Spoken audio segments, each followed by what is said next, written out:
캔슬 컬처, 이 말 요즘 정말 많이 들리죠?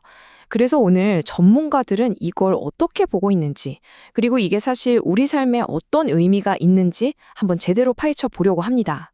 보통 캔슬 컬처라고 하면 뉴스에 나오는 유명한 연예인이나 정치인들 얘기라고 생각하기 쉽잖아요.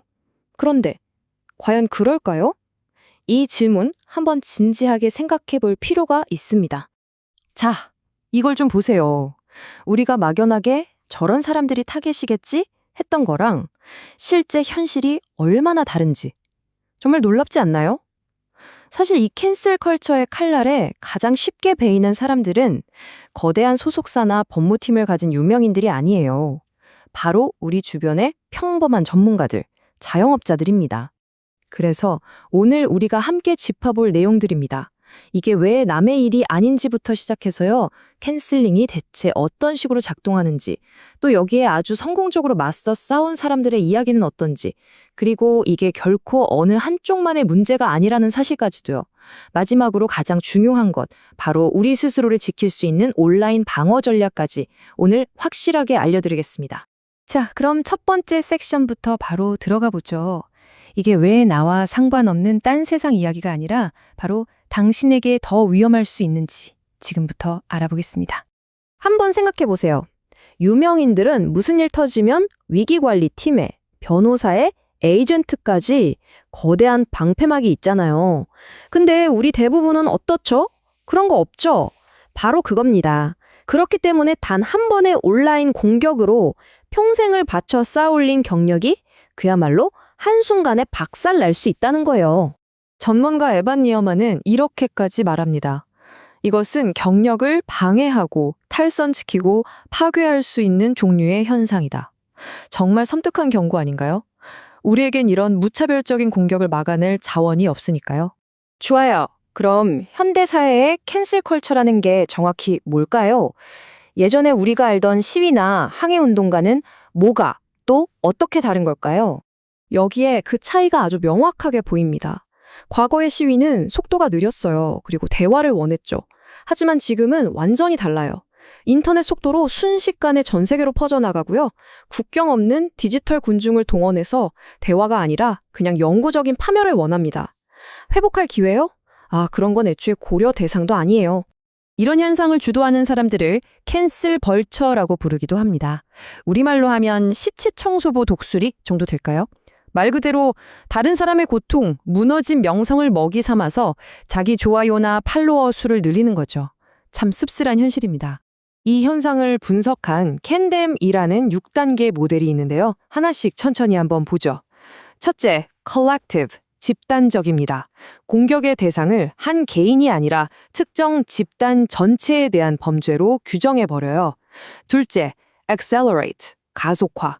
온라인에서 정말 순식간에 불이 붙죠. 셋째, nature, 본질. 사건의 본질은 종종 왜곡되거나 엄청나게 부풀려집니다. 넷째, disproportionate, 불균형. 그에 대한 반응으로 해고 같은, 거의 핵옵션 수준의 극단적인 결과를 요구하죠. 다섯째, everyone is afraid.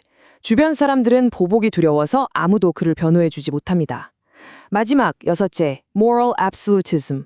군중 스스로가 판사이자 배심원이 돼서 최종 판결까지 내려버리는 겁니다. 하지만 이런 무자비한 공격에 그냥 속수무책으로 당해야만 하는 걸까요? 아닙니다. 이제부터는 이 거대한 파도에 맞서 싸워 이긴 사람들의 이야기를 들어볼 거예요. 희망은 분명히 있습니다. 그들의 전략에는 아주 공통적인 그리고 강력한 핵심 원칙이 하나 있었어요.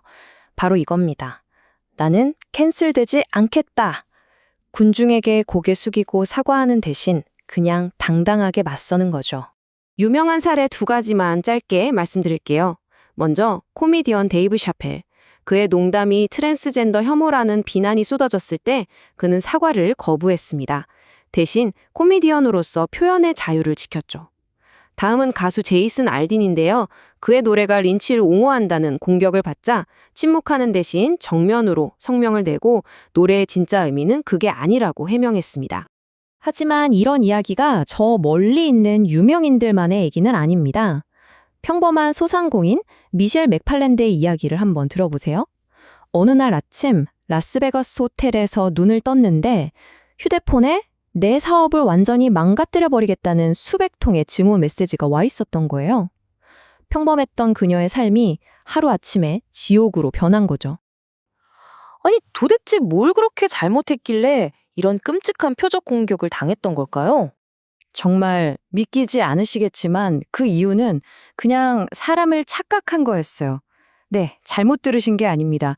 분노한 군중이 완전히 엉뚱한 사람을 공격했던 겁니다. 정말 황당하죠? 하지만 그녀는 무너지지 않았습니다. 오히려 이 위기를 정말 멋지게 뒤집어 버렸죠. 그녀가 한 일을 보세요. 즉시 성명을 발표하고 헛소문을 퍼뜨린 인플루언서들한테 직접 연락을 했고요. 지역 언론에 자기의 억울한 사연을 알렸습니다. 공격을 부메랑처럼 되돌려서 오히려 자신을 알리는 계기로 삼은 거예요. 그 결과요? 지금 그녀의 사업은 그 어느 때보다 더 잘 되고 있다고 합니다. 정말 대단하죠? 여기서 한 가지 꼭 짚고 넘어가야 할 점이 있습니다. 이 캔슬링이라는 전술이 특정 정치 성향을 가진 사람들만의 전유물은 아니라는 거예요. 이 표를 보면 아주 명확해집니다. 불매 운동이나 특정 인물을 퇴출시키려는 시도는 정치적 스펙트럼의 왼쪽, 오른쪽 양쪽에서 똑같이 나타나요. 왼쪽에서는 제이슨 알딘의 노래를 문제 삼았고, 오른쪽에서는 버드라이트나 타겟 같은 기업들을 공격했죠. 결국 이건 이념의 문제가 아니라 상대를 굴복시키기 위해 사용하는 전술의 문제라는 걸 알 수 있습니다. 자, 그럼 이제 가장 중요한 질문으로 넘어가 보겠습니다. 이 거친 온라인 세상에서 나 자신과 내 평판을 지키기 위해 우리는 과연 무엇을 할 수 있을까요? 먼저 이 말을 꼭 기억해 두시면 좋겠습니다. 위기는 어떻게 대처하느냐에 따라서 오히려 기회가 될 수 있다는 사실을요. 제대로만 대응한다면 당신의 평판을 오히려 더 단단하게 만들 수도 있습니다. 여기에 여러분이 오늘부터 바로 실천할 수 있는 행동 지침이 있습니다.